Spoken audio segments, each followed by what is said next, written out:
So tonight's match between the Seattle Sounders versus LAFC is going to be the last game. That is going to be in phase 1 of the MLS regular season, and starting tomorrow, we are heading into phase number 2 of the MLS regular season. Well, unofficially, phase number 2 of the regular season, because technically there isn't really a name to that, and that MLS basically just said that they have released the schedule for the remaining of the September schedule. But since we have finished phase number 1, I thought, you know what? Let's do a video similar to what I did right at the end of the MLS's back tournament, and that is kind of do a recap and talk about which team that I've been very impressed in phase number 1 of the schedule and which team I feel like has been a huge disappointment. And I think one thing I've learned from all these phase 1 games and all these teams playing in the phase 1 of the MLS regular season is that the MLS's back tournament, in terms of how they do, does not actually determine how good or how bad they are. And in many ways, we have seen some teams that do well in the MLS's back tournament, and once they started to play games at their home market and undergo this phase 1 of the regular season schedule, they have not looked good at all. And in other team, it's pretty much the vice versa. They look bad in the MLS's back tournament, but once this phase 1 schedule kicks off, they look like a team that has rebounded after a poor MLS's back tournament run. But we'll start off with the impressive team, and at number 1, now this is one of those teams that has been impressive in the MLS's back tournament and also in phase 1, and that is the Columbus Crew. Now, I've been saying this season that the Columbus Crew have definitely been a dark horse kind of team because of how good their roster is, but I didn't think they would be leading the Supporter Shield standings as we speak right now. And this is despite the fact that they had to deal with injuries throughout the end of the MLS's back tournament and also heading into phase 1 of the schedule. And yet they are still at the top of the Supporter Shield standing and look like a team that might be challenging for that Supporter Shield this year. Is just impressive of how the Crew has been, and a lot of credit has to go with how the squad has been playing and also what Caleb Porter has been doing with this team. And just this looked like a team that could really compete and could be representing the Eastern Conference as the team that is going to be playing in MLS Cup this year. Now, the second team that I'm going to put as the impressive team is the one team that did very poorly in the MLS's back tournament. And I might as well just put the Galaxy if I was going to do a category of the most surprising team in phase 1 of the MLS regular season schedule. I would have put the Galaxy right at the top of the ranking. And speaking of ranking, this is not a ranking system of which team I feel is the most impressive and which team I feel the most disappointed, and I of course will also do an honorable mention after I go through that list. But if I was going to do a ranking, and if I was going to do who I think is the most surprising team in phase number 1, it's got to be the Galaxy. I mean, after that MLS's back tournament of how bad they look, and a lot of Galaxy fans feel like this was going to be 2017 all over again, and that they are going through a transitional year. But little did we know that heading into phase 1 of the schedule, I think they're the only team in the league to have yet to lose a single game in phase 1. And that attack that was a huge question heading into phase 1 of the schedule, boy, it has just transformed. And that, I even said that this was kind of a USL level kind of attack, and little did I know that USL level attack all of a sudden started to gets going. And what's even more impressive about the Galaxy is that for the most part, they did not have some of their best players like Chicharito and Jonathan Dos Santos in this team, and yet they're still able to win games. And that Christian Pavone, a guy that I think a couple of weeks ago I said that, the Galaxy, if they're going to go on to this rebuild, they're eventually going to have to let go of Christian Pavone, and that they can't afford to spend $10 million to Boca Juniors to bring him back. Well, now the way that he has made some big impact to this team, that has just completely changed the compression, in that if you're the Galaxy, you would pay anything to Boca Junior able to keep Christian Pavone and how important he is to this team. Now, at number 3 is going to be the Philadelphia Union, and the Union is going to be my reason is going to be similar to the Columbus Crew, where they're another team that look very impressive in the MLS's back tournament, and that they're one of those few teams that able to translate their success in the MLS's back tournament head into phase 1 of the schedule. In fact, the Union, they have only lost once so far in phase 1, and that was against the team that's leading the Supporters' Shield standing against the Columbus Crew on the road, which there's no shame of losing to a team that is at the top of the standing, and especially on the road. But the Union, the other thing that I've been very impressive is that they have also got their attack going throughout this phase 1. I think back in the MLS's back tournament, one of the things that I do worry about the Union is that there were times where Andre Blake was really stealing game away from them, and that if it wasn't for him stealing games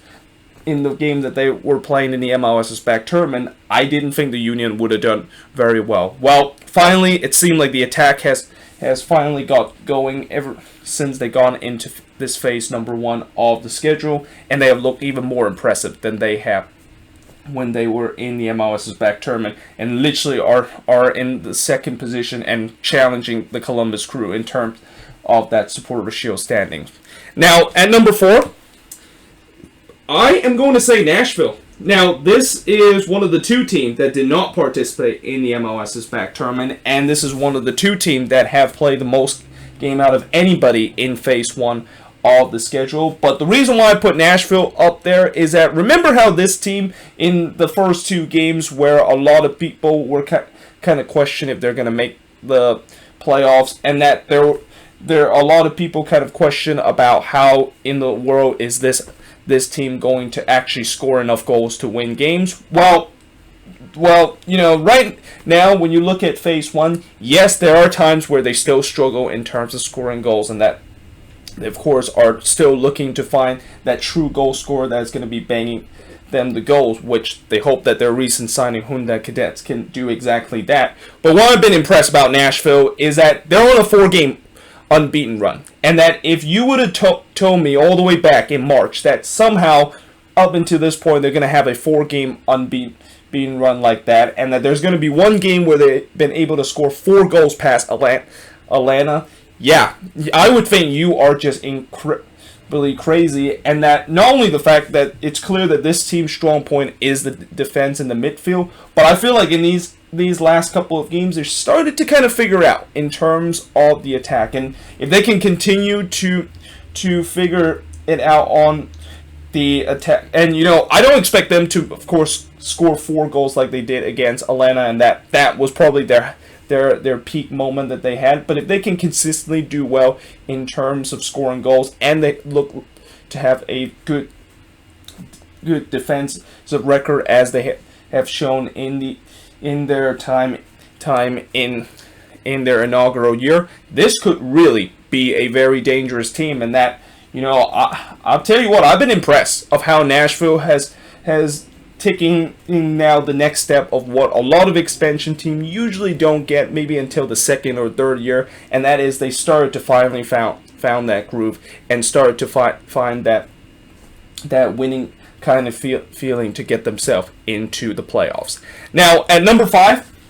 I'm going to say the defending support, or not the defending Supporters' Shield, but the defending champion of MLS, and that, of course, is the Seattle Sounders. So, the Sounders, they are also one of those teams that had a relatively poor MLS's back tournament, but they have rebounded big way in this phase 1 of the schedule. And what I've been very impressed about the Sounders is that, you know, these last couple of games, they look not only like the team that won the MLS Cup from last year, but they have actually looked even more impressive. I mean, you know, on the attacking front, you know, the big 3 with Ruidíaz, Morris, and Rodon, they have definitely finally showed up in phase 1 after they kind of struggled during the MLS's back tournament. But what I'm also impressed is the defense for the Seattle Sounders team, because there was a lot of question about the defense of this team, and they, of course, lost a couple of key guys on the defensive end, and that they they tried to find ways to kind of find guys to replace those guys that they lost in the off season, and that, you know, in the MLS's back term, you can see there was kind of that uncomfortability, but it seemed like there might have been a little bit more chemistry that some of these new guys on the defensive end has found out. And the other good news for the Sounders in terms of the defense is that they're going to get Brad Smith back in this team. Now, I'm not quite sure that they necessarily have to bring Brad Smith back to this team to really improve the defense kind of tenfold, but you know the way that they of course brought him back in this team is just going to continue to add more depth in terms of the fullback position, which I also feel like their team in terms of the fullback position is one of the few teams that actually have decent depth and have decent quality in that position compared to any other team, because we all know that the fullback position in MLS, and at least for every single team, is usually their weakest position, and they always have a tough time in terms of trying to find a quality fullback that will be able to do well with their team. Now, as I'm going to go to the disappointing team, I'm going to, of course, do some honorable mention, and I'm not going to write their full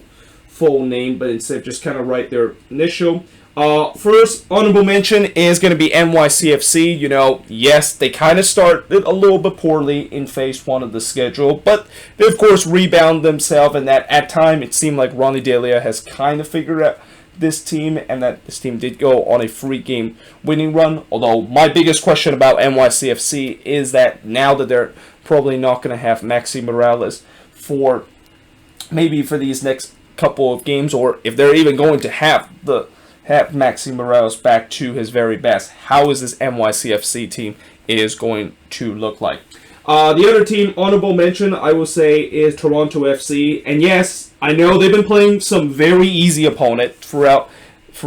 phase one of the schedule, but as the old saying goes, you can only play against the team that you are scheduled to play, and for the most part, TFC had done a good job in terms of winning those games. I mean, I think the only bad moment you could say about TFC is that game against Montreal and that penalty moment. That is something that I don't think they want to remember as one of their best moments in franchise history. But other than that, you know, TFC has been very, very good in this phase one, and that they also qualify in the Canadian Championship and have a good chance to potentially qualify for CCL heading to next year. Now, the other team that I will put on the honorable mention is going to be Orlando City. And, you know, Orlando City, again, continued that good form that they had in the MLS's back tournament heading into phase one. Although there's been times where they have definitely did not look as good as they were in the MLS's back tournament. But still, they've been able to get result when they needed to, and this is another team that I think they only lost once so far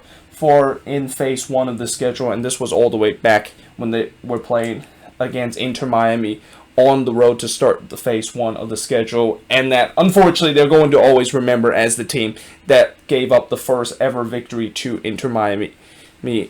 in not only the Florida Derby, but also the first ever win that Inter Miami has in the MLS, in their MLS history. The other team I will mention is FC Dallas, who, again, they start off slow in their phase one of the schedule, but again, that might have been because of the fact that they haven't played in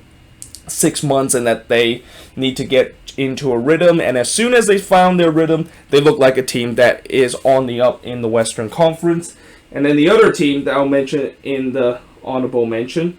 is going to be the Houston Dynamo.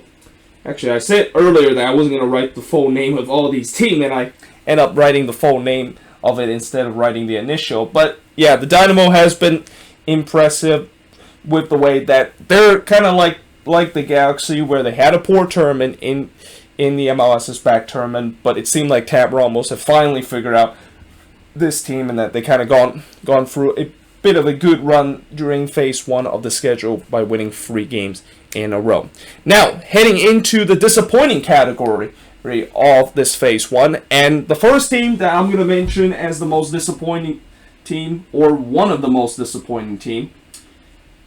of phase one, is none other than my team, the San Jose Earthquakes. And technically, the most disappointing is a right thing to say, because in my opinion, I think the Quakes have been the most disappointing team in phase one of the schedule. Like, after all that good run that they had in the MLS's back tournament, getting into the quarterfinal, and you thought that, it seemed like Almeida has really took this team to the next step, and that all that losing run that we had back in the latter part of last season, thought it was going to be over with the MLS's back tournament, the way that we made a good deep run. And then once we go back to our home market, we look like a team that was lost, and looked like a team that was near the end of the season, which is just a team that has no confidence whatsoever, and that both the attack and defense is a huge issue in this team. I mean, I don't even need to mention in terms of why exactly it's the issue. I mean, just look at the stats with the way that the Quakes have given up the most goal of any team in MLS right now. And on the attacking end, besides the 2 goals that they score against the Galaxy, they have not scored more than 1 goal in a game ever since they scored 5 past RSL in the round of 16 of the MLS's back tournament. And that, as much as I know they are only 3 points out of the playoff places, I said it before, I feel like the confidence level of this team is definitely very, very low. And unless if they can start it to get a win, to get back to kind of winning ways, I just don't see how this team is going to find a way to creep themselves into playoff contention. Now, the second team that is the most disappointing team in phase one is none other than LAFC. This is probably one that I think a lot of people saw it coming, consider the fact that there's been a lot of talk about what in the world has gone wrong for LAFC heading into phase one of the schedule. Well, there's pretty much 2 quick answer of what has gone wrong. 1, defense. Their defense is one of the worst in terms of these games that they play in phase one, and that they regularly gave up 3 goals per game during phase number 1 of this schedule. And the second reason is, of course, injury. Losing Carlos Vela, of course, is big, although I think the biggest injury that they, of course, lost was Atuesta, and that maybe that might be the reason why their defense kind of struggle, and that it feels like when you see Atuesta being in this team, and that,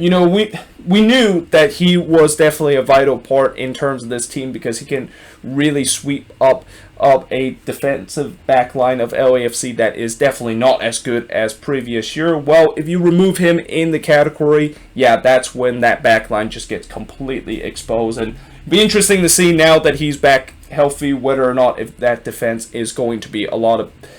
better than it was before. And I think if there is a third reason why LAFC is struggling right now, is that they still have no answer in terms of who exactly is the starting goalkeeper of this team. I mean, they've been switching with Vermeer and Cesiaga in that goalkeeper spot, and both of them haven't consistently looked very good, and that they both had some bad moments during phase one of this regular season. And number 3, I'm going to say it's going to be DC United. And for DC United, what is so disappointing about them is that they are probably the most boring team in the league. Like, they made the wrong end of history by becoming only the second team to register 0 shot in a game, and also become the first team to actually register 0 shot but still earn a draw out of that game. And that besides that one, they have just looked like a team that I kind of feel sorry for DC United fans supporting them, because you never want to see a team where from the beginning all they do is just kind of defend, and that they just have no plans whatsoever going forward on the attack. And then when they do face a team that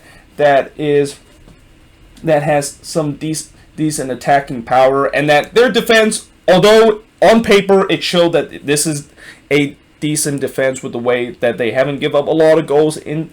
phase one of the schedule. The only reason why that is the case is because they've been playing some very, very weak team that have some weak attacking power, and that, as we saw in that Union game, as soon as they play against a team that has good attacking power, they completely just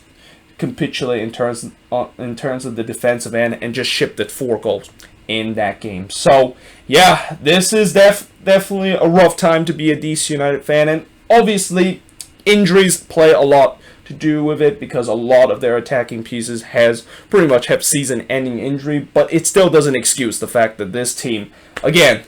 I feel sorry for DC United fans to watch a team that regularly just do nothing whenever they play in a game, and all they do is just kind of defend and hope to sneak out of a 0-0 draw. Speaking of a team that always defend and try to sneak out a 0-0 draw, that's what FC Cincinnati has been doing in phase number 1, and that, as much as I know they have got a couple of clean sheet and got a couple of 0-0 draw. In fact, there was at one point where they had 3 0-0 draw in a span of 4 games. This is not a sustainable way to try to compete for the playoffs if you're going to play it that way. And that, in many ways, I feel like Cincinnati heading into this season, and especially looking how they play in phase 1 of this MLS regular season, they're having the same problem as last year. Like, they cannot score a goal, and that they don't have a goal scored up front. In fact, they went 500 minutes without scoring a goal during phase 1 of the schedule until the last game of their phase 1 against NYCFC, where they finally broke that drought. But what's even more frustrating about this season compared to last year is that last year they, of course, made the big mistake in terms of constructing their squad and realized that they need to have some attacking power and actually sign striker that can score goals. Well, this offseason, they did exactly that. They brought in Jurgen Locadia and Yakubo and all those attacking pieces, and yet they're still in the same problem that they had last year, which is there's just no attacking threat whatsoever. So this kind of gets to a point where you can clearly see it's not the fact that they can't find good attacking power, but there's got to be some question in terms of this front office and just this recruiting department of the fact that how in the world did they spend so much time to trying to learn their lesson in terms of bringing some attacking talent, and yet they still look like the same team as last season, which is a team that can't score goals, and at times they just cannot defend, and that it feels like every single time when they give up 1 goal, it's game over for FC Cincinnati because they're probably not going to come back, and they just completely capitulated. But moving on into the last team in my disappointing category,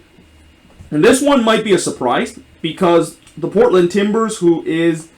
the champion of the MLS's back tournament, end up to be in my disappointing category, and that the surprising factor obviously is that they won the tournament, so how in the world are they in the disappointing category? Well, here's the thing.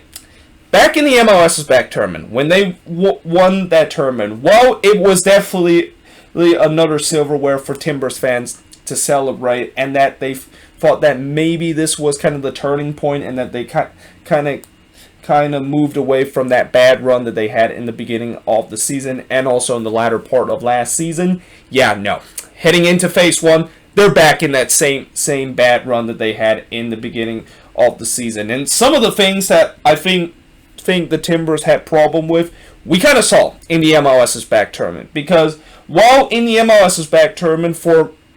most of the games, they've been able to just do enough to grind a result and win like 2-1 every single time. A lot of times they gave up late goals in those games, and I always said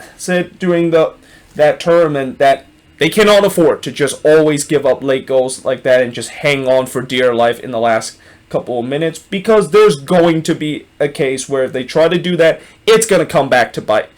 them. And it almost did in that FC Cincinnati game where they gave up a late goal and they just able to squeeze themselves to the next round via penalty. And that heading into phase number 1, I'm going to say it again, they cannot afford to give up late goals like they did in the MLS's back tournament, because it's going to eventually come back to haunt them, and it did in that RSL game. When they were up 4-2 in that game, and that 99 out of 100 times, when it was 4-2 at that point, and you're the team that is leading, and especially you're leading at home, that should be game, set, and match. And yet, somehow they shipped 2 goals in that game to draw 4-4, and that's not the only example of them dropping points when they were in a winning position. I mean, this just past Wednesday when they were up 1-0 in this game, and yes, even though this was a game where they weren't the better team and the Quakes was knocking on the door for a majority of the game, it didn't even look like the Quakes were going to be really threatening and to score. Like I even said back in the review, I didn't think it was going to happen and that we were going to score a goal, and then the Timbers decided to let in a gift right there at the end of the game. So yeah, this has to be frustrating if you're a Timbers fan, where these goals that they've been giving up either in the latter part of the first half or literally right near the end of the second half is just the reason why this team have only won 1 game out of 6 in this phase 1 of the schedule. And I think the other thing that is a big issue for this Timbers team, besides the goals that they ship out to teams late in the game, is that they can't defend. Like, they actually concede the same amount of goals in phase 1 of this schedule they gave up the same amount of goals that they had in phase 1 of the schedule to the same way that the Quakes did. Like the Quakes, they gave up 19 goals in this phase 1 of the schedule. Well, actually not 19, 17 goals that they gave up in phase 1 of the schedule. And the Timbers have also gave up 17 goals in these 6 games of phase 1 of the schedule. And when you give up 3 goals per game, you're not going to win a lot of those games. And that, if it wasn't for the Timbers, who has a relatively decent attack during this phase 1 of the schedule, I think they would have probably lost every single game with the way how bad that defense have really looked. And that I also want to kind of say that, as much as I know people will say, well, maybe the reason why they're not doing very well is because Blanco is out for the season. No, that is not the reason why they're doing very bad. Like they can still have Blanco in this team, and I think this Timbers team would still struggle with how bad that defense is. And this was even, I think, before Blanco went down with that injury back in the Cascadia Derby against the Sounders just last week, and end up to be a season-ending injury. They had Blanco in the team for most of the game, and yet they still weren't getting results. So this is clearly not the attack that is the reason why this team has struggled. It's just the defense, and also the late goals that they concede is the reason why this team is really struggling after winning the tournament. Now, before I finish this video, again, honorable mention in terms of the teams that has been very disappointing in phase 1. The first one is the Vancouver Whitecaps. And, I was kind of tempted to see whether should I put the Whitecaps in this, because they have looked much better in the last couple of games. But that being said, they only have won 2 games in this phase number 1, and that these 2 games that they won haven't really helped their causes in terms of moving up the table in the Western Conference. The Colorado Rapids, if you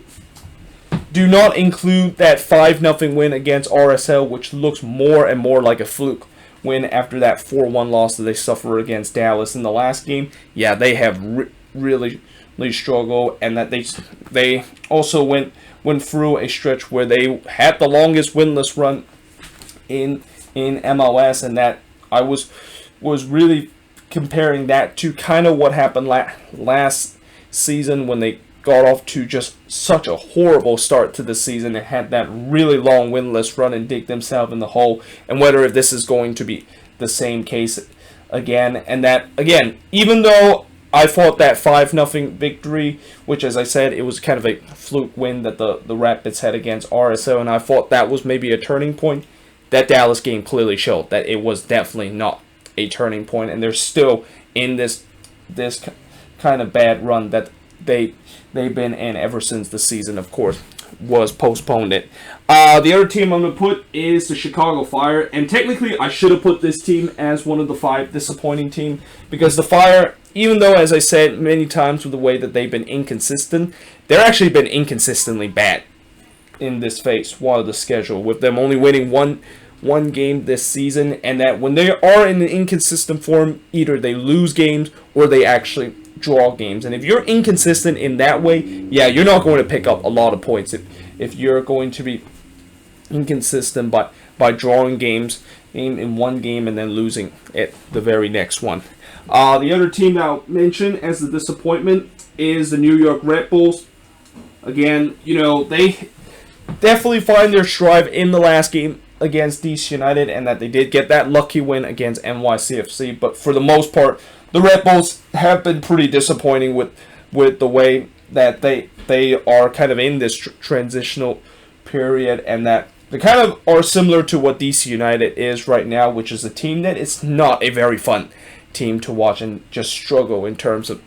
scoring goals. And the last team that I'm going to put here is going to be Atlanta United. And although Atlanta has definitely done much better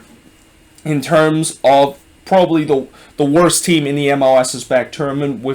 with not getting a single point and not scoring a single goal, you can still clearly see that this Atlanta team has some huge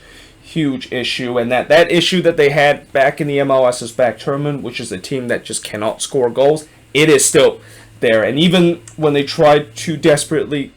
recruit Cubo Torres to be the guy that maybe will finally be the guy that at least score half of the goals that Joseph Martinez produced with this team, it hasn't really worked out that way, and Cubo Torres is still searching his first goal up until that point. But yeah, there you have it. That is pretty much it for my list for the most impressive and disappointing team back